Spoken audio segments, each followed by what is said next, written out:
Welcome back, dear student. In video lecture number 3, the name of topic is that solutions. In today video lecture number 3, we have discussed the title, that is factors affecting on solubility. आज आपल्याला ह्या video lecture number 3 मध्ये काय discuss करायचं आहे? Factors affecting on solubility. So you know that very well how to obtain the solution. The solution is obtained by solute dissolved in solvent to form the solution. And when we discussing about the solubility, what is the definition of the solubility? The solubility of solute is its amount per unit volume of saturated solution at specific temperature. म्हणजे त्या saturated solution मध्ये सोल्यूटची किती amount आहे per unit volume at specific temperature, it is called as a solubility. Okay, what is the unit of the solubility? Mole per liter, it is the unit of the solubility. म्हणजे ज्यावेळेस आपण factors affecting the solubility असं घेतो, when substance dissolve in solvent, या substance हा काय होतो, dissolve होतो सॉल्व्हंट मध्ये at various in solvent at variously greatly with different substance. It depends on the nature of solute and solvent. म्हणजे ज्यावेळेस तुम्ही सोल्यूट सॉल्व्हंट मध्ये डिझॉल्व केला तर सोल्यूट किती प्रमाणात सॉल्व्हंट मध्ये डिझॉल्व होतोय हे कशावर डिपेंड असतो? त्या सोल्यूटचं नेचर आणि त्या सॉल्व्हंटच्या नेचरवर. मग कुठले कुठले फॅक्टर हे सोल्युबिलिटीवर परिणाम करतात? There are 3 factors which affect the solubility. The first factor is that nature of solute and nature of solvent. What about the second factor? Effect of temperature on solubility. What about the third factor? Effect of pressure on solubility. हे 3 factor आज आपल्याला आताच्या तासामध्ये discuss करायचे. Okay, so first we are proceed. The first factor, that is the nature of solute and solvent. Okay, आता आपल्याला nature of solute आणि solvent हे डिस्कस करायचं आहे. जनरली एक लक्षात ठेवा, compounds with similar chemical character म्हणजे सोल्यूट आणि सॉल्व्हंट याच्यापासून सोल्युशन तयार होतं. सोल्यूट आणि सॉल्व्हंट ह्या दोघांचे केमिकल कॅरेक्टर जर सेम असतील तर सोल्युबिलिटी ही जास्त असते. when the chemical characters of compound is different, that is the nature of solute and nature of solvent both are different, at the time the solubility is less. म्हणजे solute आणि solvent हे दोघांचं nature same असेल तर solubility जास्त असते आणि दोघांचं नेचर डिफरंट असतं तर त्या सोल्युबिलिटी ही कमी असते. By using this we have written the word with on the front of that. या शब्दाला अनुसरून एक शब्द मी लिहिलेला आहे, like dissolve like help to predict the solubility of solute in a given solvent. Like dissolve like म्हणजे काय? सोल्यूट आणि सॉल्व्हंट ह्या दोघांच्या केमिकल प्रॉपर्टी किंवा केमिकल कॅरेक्टर त्याचं सेम असेल तर त्यावेळेस सोल्यूट हा सॉल्व्हंटमध्ये डिझॉल्व केला जातो आणि त्याच्यावरून आपल्याला how much amount of the solubility त्या सोल्युशनची काय डिटरमाइन केली जाते? सोल्युबिलिटी डिटरमाइन केली जाते. म्हणजे सोल्यूट आणि सॉल्व्हंट ह्या दोघांचं नेचर जर सेम असेल तर त्याला म्हटलं जातं लाईट डिझॉल्व लाईट. त्याला काय म्हटलं जातं? Light dissolve light. म्हणून हा शब्द जो इथे लिहिलेला आहे it's very important, that is light dissolve like. म्हणजे सोल्यूटचं जे काही नेचर असेल ते जर सॉल्व्हंटचं असेल तर solute dissolve dissolve light, and by using this we have predict or guide or help to determine the solubility of solute in a given solvent.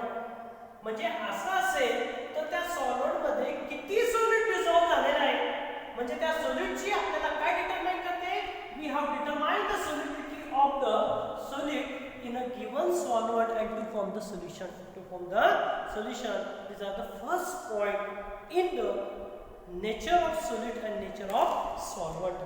त्याच्यानंतर when solute dissolve in solvent at a time, the intermolecular force between the solute and solvent both are same or likely be same at the time the solubility of solute in solvent is a maximum.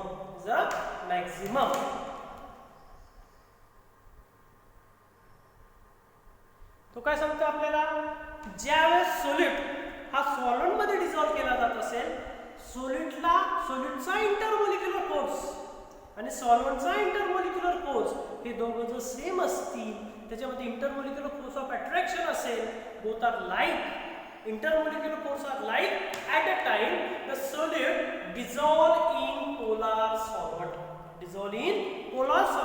and by using this statement we have written the second point on the blackboard, that is polar solute dissolve in polar solvent. म्हणजे polar तुम्हाला माहिती आहे, आता polar म्हणजे काय आणि non polar म्हणजे काय. when we take the example NaCl, it is a polar. When you take water, it is a polar. When sodium chloride, it is a solute. When it dissolves in water, it is a solvent. At a time, it is called as a polar solute dissolved in the polar solvent. At a time, the solubility of solute in solvent is a maximum because the solute solvent and solvent intermolecular forces having value or having magnitude are same. म्हणजे solute intermolecular force जो असेल तो सॉल्व्हेंटचा असेल तर त्याच्यामध्ये असणारा इंटरमोलिक्युलर फोर्सची magnitude एक असते, सेम असते. when you take the example, that is a sodium chloride. When you take the example, that is sodium chloride. What is the formula? That is a NaCl. You take this beaker. एक beaker घेतला. You take this beaker. In that beaker,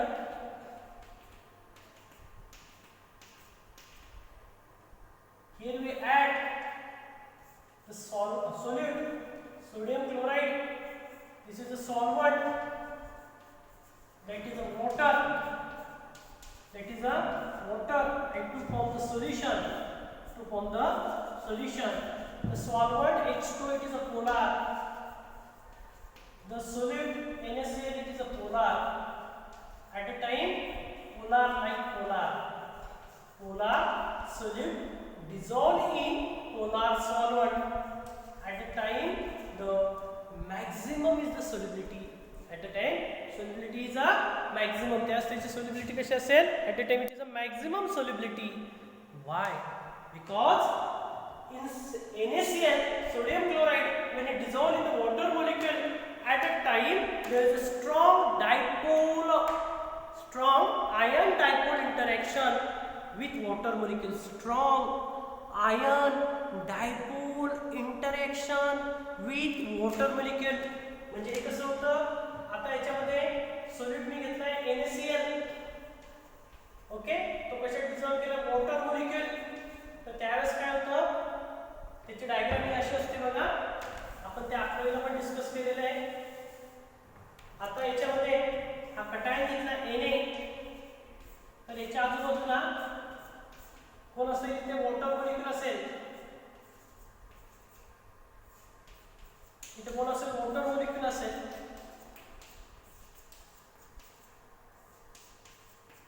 okay, तर Na च्या डोक्यावर plus charge असेल.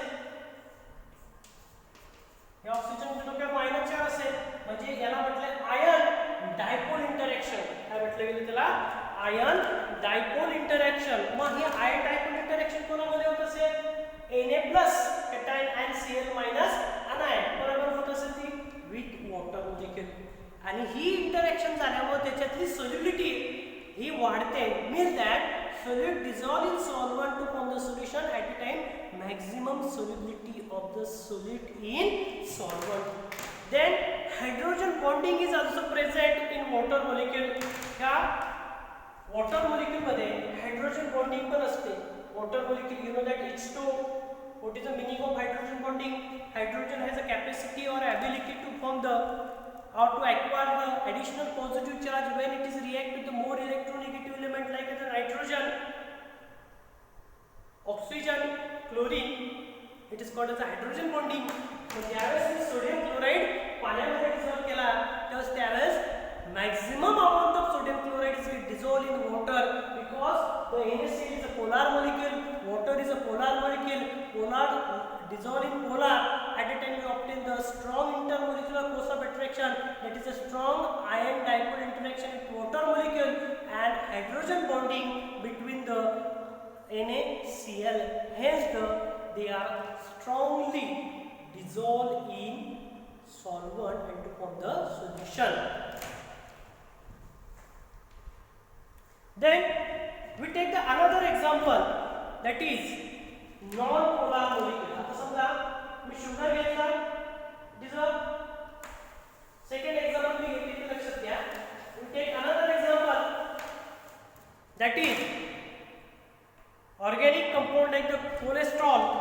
Cholesterol dissolve in non-polar solvent such as a benzene. म्हणजे मी आता NaCl चे जे सोल्यूट काय घेतले, कोलेस्ट्रॉल घेतलेले आणि सॉल्व्हेंट काय घेतले इथे बेन्झीन घेतलेले. ओके, काय घेतले बेन्झीन. दिस कोलेस्ट्रॉल आणि बेन्झीन ह्या दोघांच्या केमिकल प्रॉपर्टी किंवा केमिकल कॅरेक्टर सेम आहे का? नाही. दोघं पोलर आहेत का? नाही. म्हणजे cholesterol when is dissolved in the benzene at a time minimum amount of cholesterol is dissolved in benzene, means that minimum solubility म्हणजे नॉन पोलर सॉल्व्हेंट घेतला आणि तो नॉन पोलर सॉल्व्हेंट मध्ये जर डिझॉल्व केला तर त्यावेळेस काय होतं, ऑर्गॅनिक कंपाऊंड आपण घेतला कोलेस्ट्रॉल तर नॉन पोलर सॉल्व्हेंट मध्ये डिझॉल्व केला तर त्यावेळेस त्याची सॉल्युबिलिटी काय होते, कमी होते.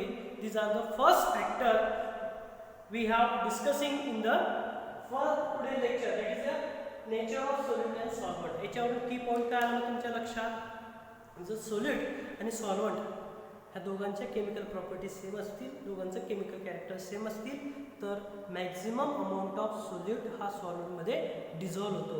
जर त्याच्यामधला एक पोलार असेल आणि दुसरा नॉन पोलार असेल तर minimum amount of solute dissolve in the solvent, त्यावेळेस त्याची सोल्युबिलिटी ही कमी होते. These are the first factor, nature of solute and solvent. What about the second factor? The second factor is that effect of temperature on solubility. Effect of temperature on solubility. आता तो second factor बघायचा होता. Effect of temperature on solubility. आता लक्षात घ्या, the solubility of substance ची solubility, the solubility of substance is change with the temperature depends on the enthalpy of solution. म्हणजे एखादा सबस्टन्स ज्यावेळेस काय होतो त्याची सोल्युबिलिटी जी असते ते सोल्युबिलिटी ही चेंज होते जसं टेम्परेचर चेंज होतं आणि depends on the enthalpy of the solution. म्हणजे काय की एका टेम्परेचरला 0 डिग्री सेल्सिअसला A amount of solute B amount of सॉल्व्हेंटमध्ये डिझॉल्व केली तर त्याची सोल्युबिलिटी एक्स आहे. त्याची सोल्युबिलिटी काय आहे, एक्स. बरोबर लक्षात आहे. मी काय घेतलंय, ए हा सबस्टन्स घेतला, बरोबर आहे, बी हा सॉल्व्हेंट घेतला आणि सोल्युबिलिटी तिची एक्स आहे. मी when take this beaker, in that beaker this is the solvent, this is the solvent B, this is the solute A and to form the solution C.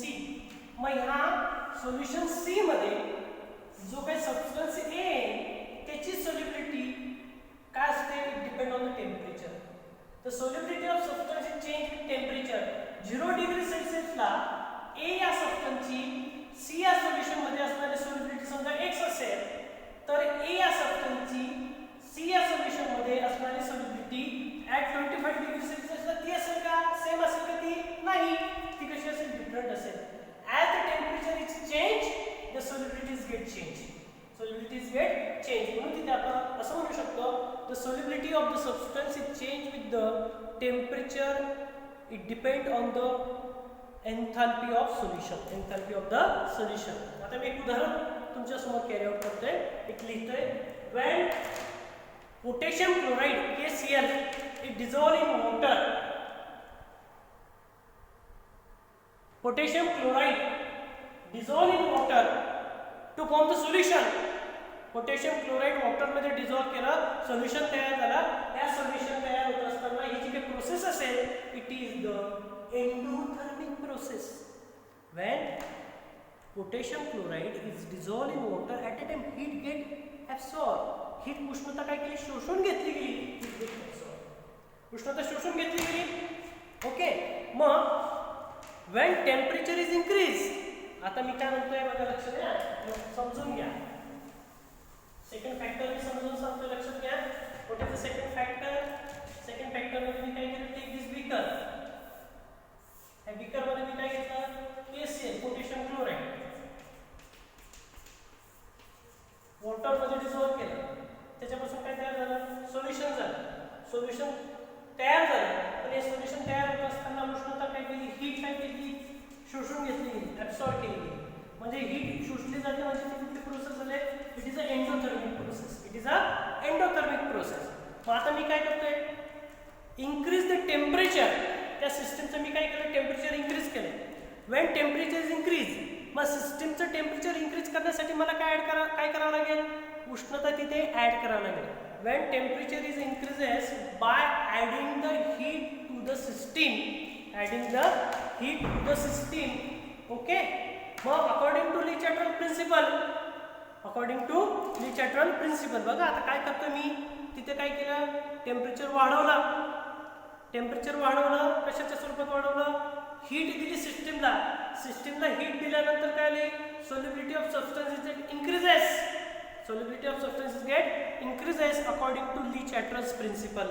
According to Lee-Chatter's principle, that is the addition of heat. ह्या बीकरला किंवा ह्या सोल्युशनला मी काय केलं? उष्णता दिली. Addition of heat causes the stress on saturated solution. जी उष्णता आपण दिली त्याचा ट्रेस कोणावर आला? या सॅच्युरेटेड सोल्युशनवर आला. आणि या सॅच्युरेटेड सोल्युशनवर आल्यानंतर तो ट्रेस कमी करण्यासाठी ती सिस्टीम कुठे फेवर गेली? This system is goes to favour to the endothermic process. कुठे गेली ती? It process toward the endothermic process. Means that solubility goes on increasing. Solubility goes on increasing. दूसरा एक उदाहरण घेतलं. When you take the substance, when substance is dissolved in water, substance is dissolved in water. At a time, heat is given out. It is an exothermic process. At a time, solubility goes on decreasing. Solubility goes on decreasing with increase the temperature. म्हणजे बघा, ज्यावेळेस आपण exothermic reaction म्हणतोय, exothermic reaction मध्ये solubility काय झाली? Decrease झाली. Temperature वाढवलं. टेम्परेचर वाढवलं. ओके. परत एकदा समजून घ्या.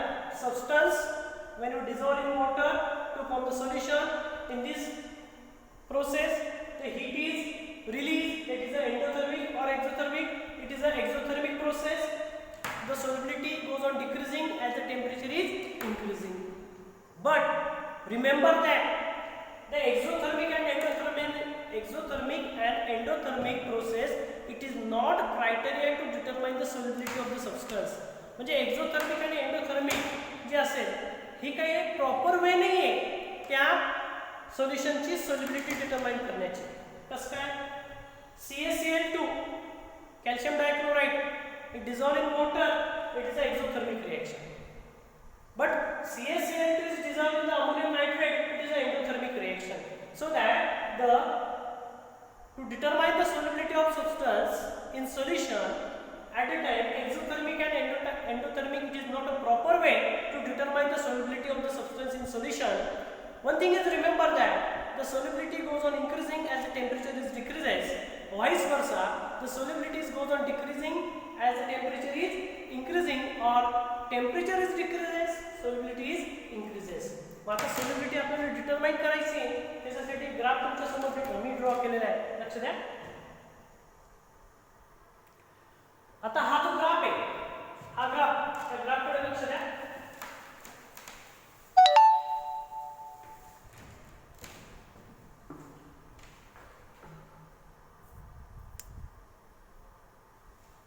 ग्राफ जर आपण इथे बघितला तर इथे सोल्युबिलिटी दिसते, इथे टेम्परेचर दिसते. इथे काय दिसते? सोल्युबिलिटी आणि टेम्परेचर. तर याच्यामध्ये जर बघितलं तर इथे आपण NaCl, KCl, KBr, NaBr, NaNO3 आणि पोटॅशियम नायट्रेट घेतले. त्याचं टेम्परेचर 20 डिग्री, 40 डिग्री, 60, 80, 100 आणि इथे सोल्युबिलिटी 50, 100, 150, 200 आणि 250. When we observe the solubility by using this graph, at a time we say that the solubility of NaCl, then NaBr and solubility of NaCl. Solubility कोणाची सांगितली मी? NaCl ची सांगितली. त्याच्यानंतर solubility of NaBr and solubility of KCl are changes with slightly with temperature. म्हणजे sodium क्लोराइडची बघा मी carry out केली, थोडंसं temperature change केलं तर त्याची solubility चेंज होते. सोडियम ब्रोमाइड जे आपण बघा हे दिले सोडियम ब्रोमाइड, त्याची solubility चेंज होते टेम्परेचर चेंज झाल्यानंतर. त्याच्यानंतर KBr ची solubility चेंज होते with change the slightly temperature. हा पहिला कर्व आपल्याला सांगतोय. दुसरा कर्व बघा, याच्यामध्ये पोटॅशियम नायट्रेट दिसते तुम्हाला, पोटॅशियम नायट्रेट PnO3 बघा. ओके, हा पोटॅशियम नायट्रेटचा कर्व आहे. दुसरा कर्व हा अमोनियम नायट्रेटचा आहे, NaNO3. त्याच्यानंतर हे जे कर्व तुम्ही बघताय पोटॅशियम नायट्रेट आणि PnO3, तो कर्व बघितल्यानंतर तुमच्या काय लक्षात येते बघा. पोटॅशियम नायट्रेट टेम्परेचर किती आहे? 0 आहे. आता लक्षात द्या, पोटॅशियम नायट्रेट KnO3 बरोबर आहे. आता हे जे टेम्परेचर आहे, हे टेम्परेचर कमी आहे बघा. इथे 20 पेक्षा कमी हे टेम्परेचर आपण कॅरी आउट केलं तर NaNO3 आणि NaNO3 आणि KnO3 हे जे आपण कॅरी आउट करतो तर त्याचं असं म्हटलेलं आहे, the solubility of NaNO3, KBr increases with increase the temperature. म्हणजे टेम्परेचर वाढलं तर पोटॅशियम नायट्रेट, अमोनियम नायट्रेट आणि जे KBr आहे त्याची solubility काय होते? वाढते. त्याची solubility काय होते? वाढते. मग आता एक लक्षात घ्या, ह्या ग्राफमध्ये काही कंपाऊंडची solubility ही स्लाइटली इन्क्रीज होते विथ इन्क्रीज द टेम्परेचर, आणि काहींची ती स्लाइटली म्हणजे बऱ्यापैकी इन्क्रीज होते विथ इन्क्रीज द टेम्परेचर. आता ज्यास आपण solubility of gas in water चा विचार करतोय, solubility of gas in water, त्यास काय होतं तर solubility of gas in water is usually decreases with increase the temperature.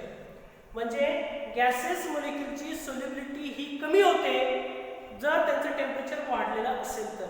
The solubility of gas in water is decreases with increase in the temperature. Why? When gaseous molecule are dissolved in water, to get the gaseous molecule, it is in the liquid phase, and when it is in liquid phase, it go condensation.